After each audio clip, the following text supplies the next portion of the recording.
আমের কেজি 2 লক্ষ। আম পাখারা দিতে কাল ঘাম ছুটছে মালিকের। 1 কেজি আমের দাম 2 লক্ষ টাকা। এমন এক প্রজাতির আম চাষ হয়েছে রায়গঞ্জের মিলনপল্লীতে। আর এই আম দেখতে প্রচুর মানুষ ভিড় জমাচ্ছেন, যার ফলে আম পাখারা দিতে কাল ঘাম ছুটছে গাছের মালিকের। এই আমের রং হয় লাল ও বেগুনি। জাজুল এই আমের নাম মিয়াজাকি, যার অর্থ সূর্যের ডিম। এই আম ভারতের বেশ কিছু জায়গায় জন্মায়।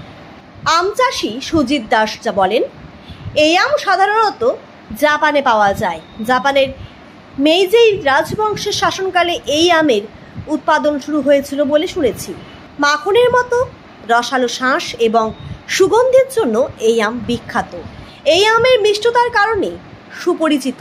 তবে প্রচুর সূর্যের আলো পড়ে এমন জায়গায় এই মিয়াজাকি আম উৎপাদিত হয়। সুজিতবাবু আরও বলেন, 1 বছর আগে শিলিগুড়িতে একটি ফলের প্রদর্শনী উৎসবে গিয়ে এই আম দেখি। তারপর অনলাইনে 4টি চারা গাছের অর্ডার করলেও একটি চারা গাছ পেয়েছিলাম, যার দাম পড়েছিল 5,000 টাকা। 1 বছর আগে আমের গাছটি লাগিয়েছিলাম। এবছর 3টি আম ফলেছিল, তবে 2টো আম নষ্ট হয়ে গেল। এখনও একটি আম রয়েছে, যার ওজন প্রায় 300 গ্রাম।